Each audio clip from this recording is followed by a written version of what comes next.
Good morning everyone. मैं Vaishali Kinage from Godavari English medium CBSE school Jalgaon और मैं यहाँ पर आपके साथ न्यू एजुकेशन पॉलिसी 2020 की जानकारी दूंगी।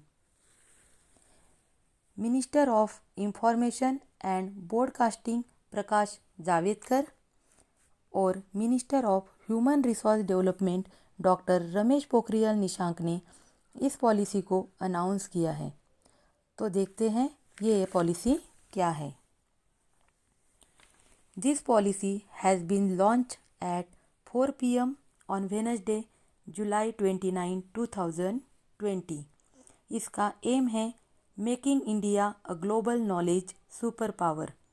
तो ये जो न्यू एजुकेशन पॉलिसी है जिसे NEP भी कहा जाता है, ये school learning, college learning, high education सारी लेवल पर है और इसके अंतर्गत न्यू एकेडमिक सेशन है जो 2022 को लागू होगा।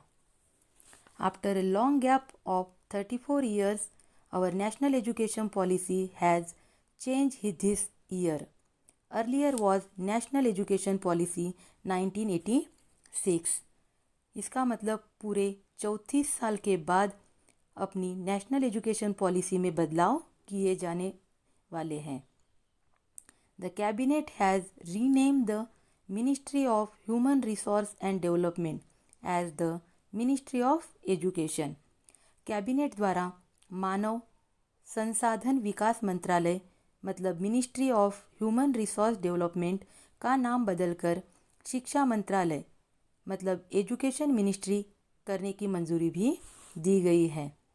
NEP 2020 के तहत ministry of human resource development का नाम बदलकर शिक्षा मंत्रालय करने का उद्देश्य शिक्षा और सीखना मतलब एजुकेशन एंड लर्निंग पुनः पर अधिक आकर्षित करना है।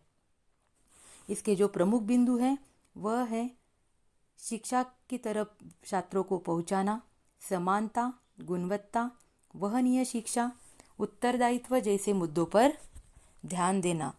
नई शिक्षा नीति निर्माण के लिए जून 2017 में पूर्व इसरो के प्रमुख डॉक्टर के कस्तूरीरंगन की अध्यक्षता में एक समिति का गठन किया गया था। इस समिति ने मई 2019 में राष्ट्रीय शिक्षा समिति का मसौदा प्रस्तुत किया था।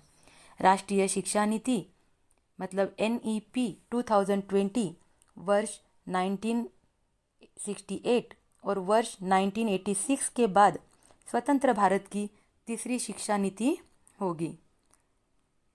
नई शिक्षा नीति में वर्तमान में सक्रिय 10+2 के शैक्षिक मॉडल के साथ स्थान पर शैक्षिक पाठ्यक्रम को 5+3+3+4 प्रणाली के आधार पर विभाजित करने की बात की गई है। बच्चों को टेक्निकल नॉलेज देना, भाषाओं में आने वाली बाध्यता को दूर करना, छात्रों के लिए शिक्षा को और अधिक सुगम बनाना और इन सब के लिए टेक्निकल नॉलेज का प्रयोग और अधिक बढ़ाना, इसके ऊपर बल दिया गया है। प्रीवियस एकेडमिक स्ट्रक्चर 10+2 सिस्टम था, ये हम सब जानते हैं।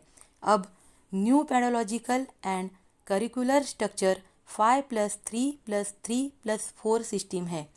ये जो 10+2 सिस्टम थी उसको चेंज करके उस सिस्टम को स्कूलिंग में 5+3+3+4 सिस्टम कर दिया गया है। ये जो सिस्टम है वो 4 भागों में मतलब 4 भागों में उसका विभाजन किया गया है, जैसे foundation stage, preparatory stage, middle school stage and high school stage. चलो तो देखते हैं फाउंडेशन स्टेज क्या है। फाउंडेशन स्टेज का जो ड्यूरेशन है वो 5 years का है। इस स्टेज में आने वाले बच्चों का एज ग्रुप 3 वर्ष से लेकर 8 वर्ष तक है। 3 वर्ष से 8 वर्ष के आयु के बच्चों को भी 2 भागों में विभाजन किया गया है।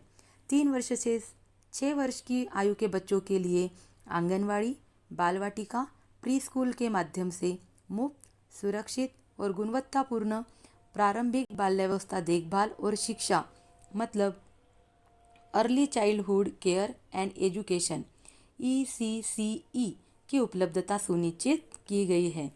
इन बच्चों को पढ़ाने के लिए ECCE क्वालिफाइड टीचर होंगे और इसका एम होगा कि जो पढ़ाई करवाई जाए वो मदर टंग और रीजनल लैंग्वेज में हो और उनका जो मेन फोकस है वो बच्चों को प्रैक्टिकल एक्सपीरियंस से सिखाया जाए और 6 वर्ष से 8 वर्ष के बच्चों को प्रारंभिक विद्यालयों में कक्षा 1 और कक्षा 2 में शिक्षा प्रदान की जाएगी। ये फाउंडेशन स्टेज में आने वाले जो 5 वर्ष का जो स्टेज है, इस स्टेज में किसी भी प्रकार की एग्ज़ाम नहीं होगी। प्रारंभिक शिक्षा को बहुस्तरीय खेल और गतिविधियाँ आधारित बनाने को प्राथमिकता दी जाएगी। आगे का स्टेज है प्रिपरेटरी स्टेज। इस स्टेज का ड्यूरेशन भी 3 ईयर का है। इस स्टेज में आने वाले बच्चों के एज ग्रुप 8 से लेकर 11 ईयर तक है। इस स्टेज में क्लास 3, क्लास 4 और क्लास 5 को इंक्लूड किया गया है। क्लास 3 से इन बच्चों की एग्ज़ाम स्टार्ट की जाएगी। इनको जो भी पढ़ाया जाएगा वो एक्टिविटी प्लस स्टडी के रूप में पढ़ाया जाएगा और मदर टंग और नेशनल लैंग्वेज का इस्तेमाल किया जाएगा। आगे वाली स्टेज है मिडिल स्कूल स्टेज। इसका ड्यूरेशन भी 3 इयर्स का है। इसमें क्लास 6, क्लास 7 और क्लास 8 को इंक्लूड किया गया है। इस स्टेज में आने वाले बच्चों का एज ग्रुप 11 से लेकर 40 ईयर तक है। इस स्टेज में बच्चों को व्यावसायिक शिक्षा भी दी जाएगी। कंप्यूटर कोडिंग महत्वपूर्ण होगा। साथ में बच्चों को स्कूल के दौरान वोकेशनल सब्जेक्ट जैसे पेंटिंग, कारपेंटरी, सिलाई, कढ़ाई आदि अपने इंटरेस्ट के तौर पर वह ले सकते हैं और किसी एक्सपर्ट से पढ़ाई भी कर सकते हैं। साथ में उनकी पसंदीदा इंडियन लैंग्वेज भी वह पढ़ सकते हैं। मैथ, साइंस, आर्ट्स उसकी भी पढ़ाई उसमें होगी।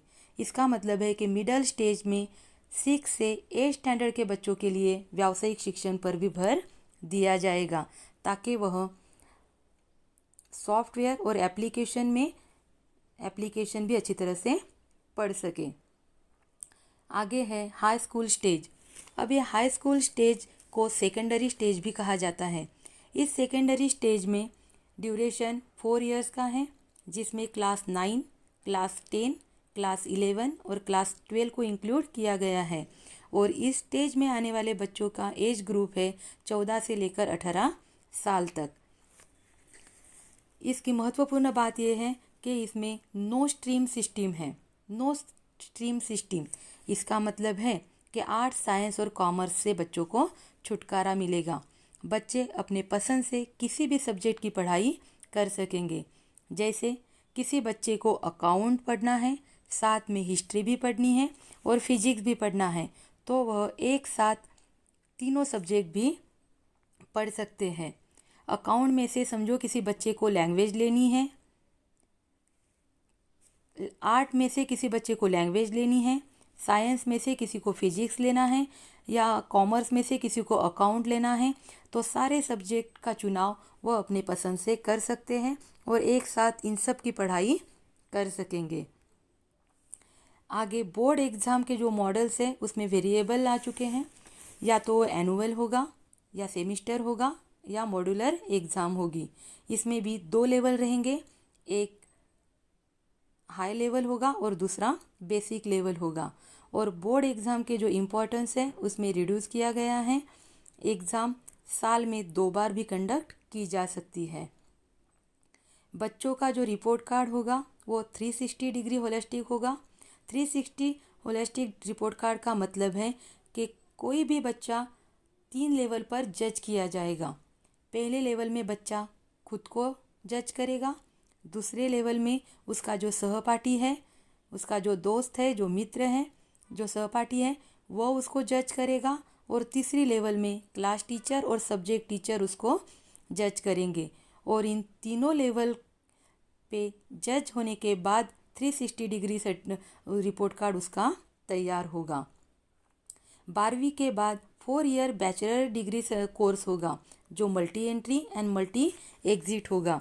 इसका मतलब है कि अगर कोई बच्चा फर्स्ट ईयर कंप्लीट कर लेता है और किसी आर्थिक तंगी की वजह से या फिर किसी अन्य कारण की वजह से अपनी आगे की पढ़ाई उसे बंद करनी पड़ती है और कई दिनों के बाद जब वो अपनी पढ़ाई फिर से शुरू करना चाहता है तो उसे फिर से फर्स्ट ईयर की पढ़ाई नहीं करनी पड़ेगी, उसको सेकेंड ईयर में री एंट्री की व्यवस्था इसमें की गई है।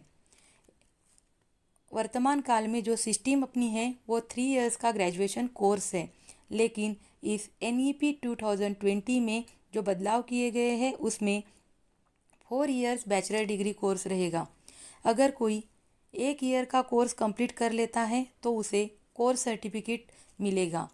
अगर कोई बच्चा 2 इयर्स का अपना ग्रेजुएशन कोर्स कंप्लीट कर देता है तो उसे डिप्लोमा सर्टिफिकेट मिलेगा। अगर कोई बच्चा 3 इयर्स का ग्रेजुएशन कोर्स कंप्लीट कर लेता है तो उसे बैचलर डिग्री सर्टिफिकेट मिलेगा। जो बैचलर डिग्री सर्टिफिकेट उसे मिलेगा वह किसी भी जॉब या फिर MPSC UPSC जैसे जो एग्ज़ाम होते हैं उसके लिए काम में आएगा। और जो आगे अपने रिसर्च करना चाहता है उसके लिए चौथे ईयर का जो सर्टिफिकेट उसे मिलेगा वह bachelor degree along with research certificate उसे मिलेगा। इस तरह से NEP 2020 में इस तरह के बहुत सारे बदलाव किए गए हैं। तो ये थी अपनी new education policy 2020। Thank you.